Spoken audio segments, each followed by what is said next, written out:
Senior ডাক্তারদের খবরে নজর রাখতে হবে, কারণ সিনিয়র ডাক্তাররা তারা এবার মুখ্য সচিবের সঙ্গে দেখা করতে চেয়ে চিঠি দিয়েছেন। কিন্তু কেন তারা দেখা করতে চাইছেন? তারা চিঠিতে কি লিখেছে, কেনই বা দেখা করতে চাইছেন? আমার সঙ্গে অভিজিৎ রয়েছে, সরাসরি অভিজিতের সঙ্গে একবার আমি কথা বলবো। অভিজিৎ আমার সঙ্গে রয়েছে। অভিজিৎ, সিনিয়র ডাক্তাররা মুখ্য সচিবকে চিঠি দিয়ে দেখা করতে চাইছেন, কেন?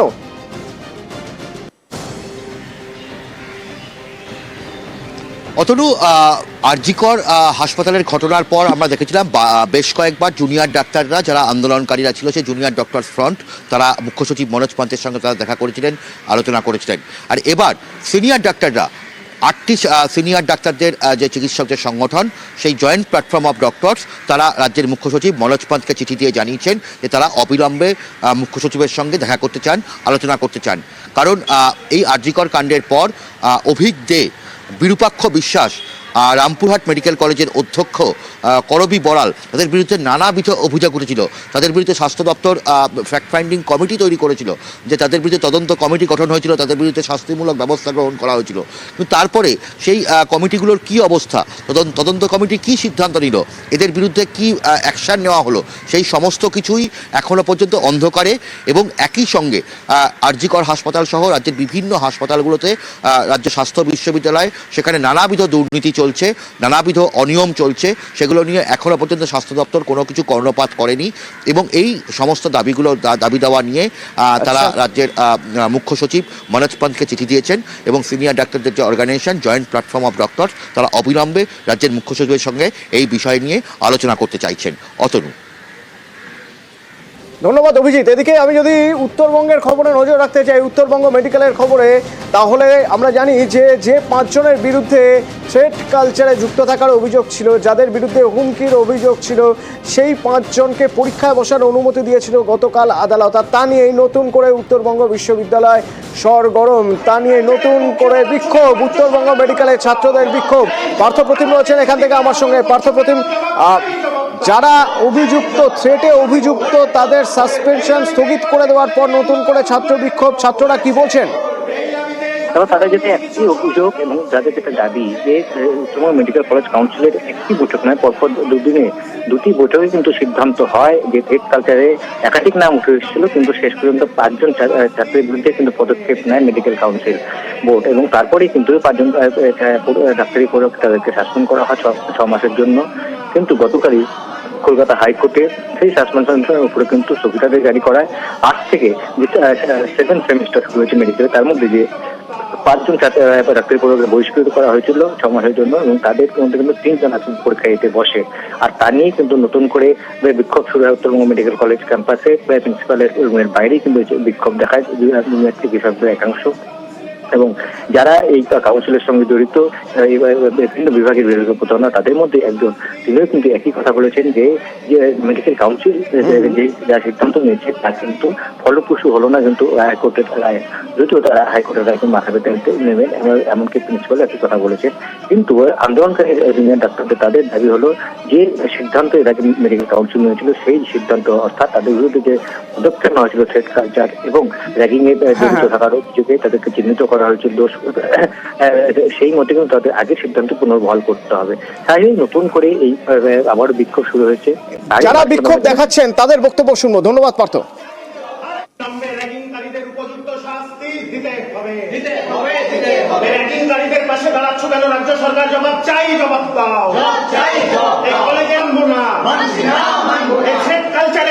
যারা র্যাগিং করেছিল, যাদের কলেজে তদন্ত কমিটি হয়ে 3 দিন ব্যাপী তদন্ত হয়ে শাস্তি দেওয়া হয়েছে, আমরা দেখলাম যে এখন কলেজের পক্ষ থেকে নাকি এটা বলা হয়েছে হাইকোর্টে যে কোনো তদন্ত ছাড়া উপযুক্ত পদ্ধতি না মেনে নাকি এই শাস্তি দেওয়া হয়েছে। এই শাস্তি নাকি আইনি নয়। আমরা বলতে চাই যে এই শাস্তি যে দেওয়া হয়েছে তা এনএমসির যে গাইডলাইন, ন্যাশনাল মেডিকেল কমিশনের যে গাইডলাইন, সেই গাইডলাইন মেনে কলেজ কাউন্সিল, একটা কলেজের হাইয়েস্ট বডি, তার সম্পূর্ণ অধিকার আছে সেখানকার ছাত্রছাত্রীদের দোষী সাব্যস্ত হলে তাকে শাস্তি দেওয়ার। সেই কলেজের এই স্বাধিকারকে এরা হরণ করে নিতে চাচ্ছে। আমরা চিকিৎসক সমাজ, ছাত্র সমাজের থেকে বার্তা দিতে চাই যে আমরা কিন্তু আন্দোলন চালিয়ে যাব। কলেজ কাউন্সিলেই ডিসিশনটা নেওয়া হয়েছিল, পরে একটা মিটিংও করা হয়েছিল যে যারা অভিযুক্ত, মানে এরকম করে দুম করে আপনার আমার এগেনস্টে তো অভিযুক্ত বা অভিযোগ করার মতো কিছু পরিস্থিতির সৃষ্টি হয় না, সেটা নিশ্চয়ই তার কিছু ব্যাকগ্রাউন্ড আছে। আর ব্যক্তিগতভাবে তো কোনো ডিসিশন কাউন্সিলে হয় না সামগ্রিকভাবে, সেই সিদ্ধান্তটাকে বোধহয় তত মান্যতা দেওয়া হলো না, এটাও একদম পরিষ্কার। সাবজুডিস ম্যাটার, এটার হিয়ারিং হবে। জজ সাহেব বলেছেন যে এটার উনি শুনানি করবেন, এটা একটা ইন্টারিম অর্ডার দিয়েছে, আদালতের রায় আমরা মানব, সেরকমই নির্দেশ। স্পেসিফিক কমপ্লেন যদি আমাদের কাছে দেয়, আমরা এর আগেও যা করেছি সেটাও করব, আবার আমরা উচ্চ পর্যায়ে তদন্ত করে আমরা অ্যাকশন নেব। আর এদিকে মেডিকেল কাউন্সিল থেকে শান্তনু সেনকে সরানোর আর্জি জানানো হলো। আর্জি জানিয়ে স্বাস্থ্য ভবনে গেল চিঠি, কিন্তু মেডিকেল কাউন্সিল থেকে শান্তনু সেনকে সরানোর এই আর্জি যিনি জানাচ্ছেন অর্থাৎ সুদীপ্ত রায়, মেডিকেল কাউন্সিলের সভাপতি, কেন তার এই আর্জি জানবো। অভিজিৎ রয়েছেন আমার সঙ্গে। অভিজিৎ,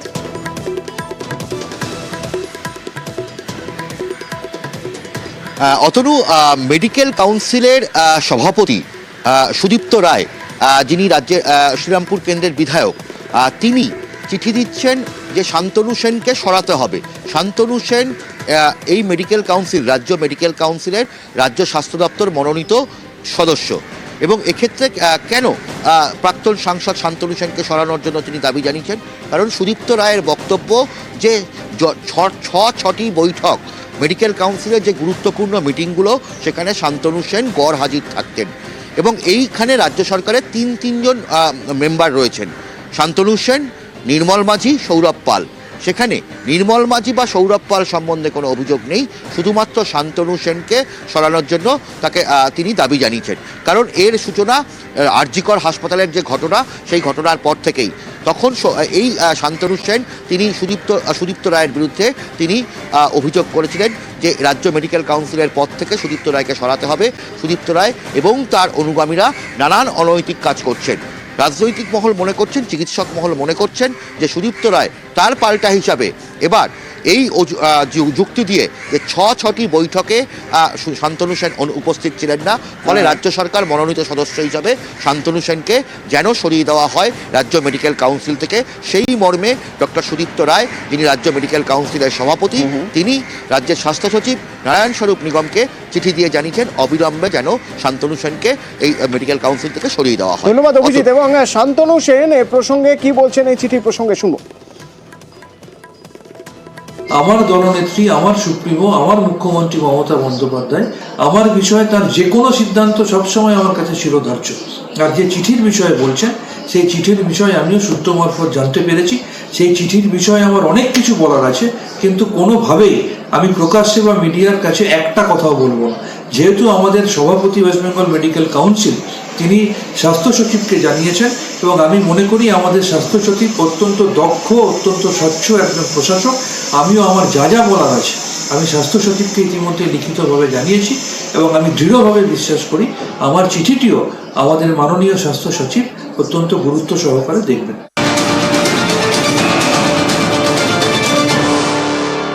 আরেকটি গুরুত্বপূর্ণ খবর আসছে স্বাস্থ্য দপ্তর থেকে। 41টি নার্সিংহোম, দক্ষিণ 24 পরগনার 41টি নার্সিংহোমকে শোকজ করা হলো। মেডিকেল কাউন্সিলকে চিঠি স্বাস্থ্য দপ্তরের, রাজ্য মেডিকেল কাউন্সিলরকে রেজিস্ট্রার মানস চক্রবর্তীকে সরানোর আবেদন। আরজিকরের ঘটনার পরে রেজিস্ট্রারের বিরুদ্ধে অভিযোগ।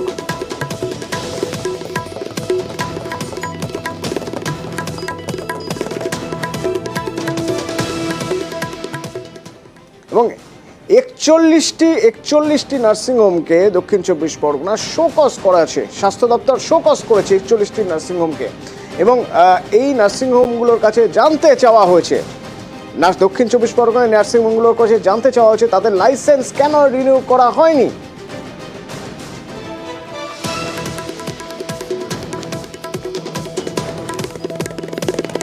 ক্লিনিক্যাল এস্টাবলিশমেন্ট লাইসেন্স রিনিউ করানো হয়নি কেন?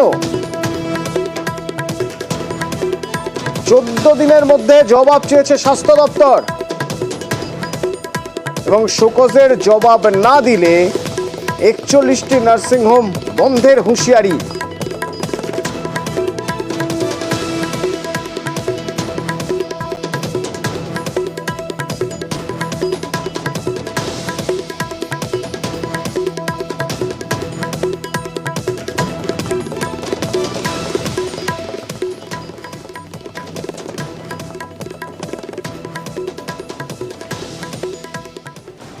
এবং এরই পাশাপাশি শহর কলকাতার বেশ কিছু গুরুত্বপূর্ণ খবর থাকবে, বিরতির পর সঙ্গে থাকুন।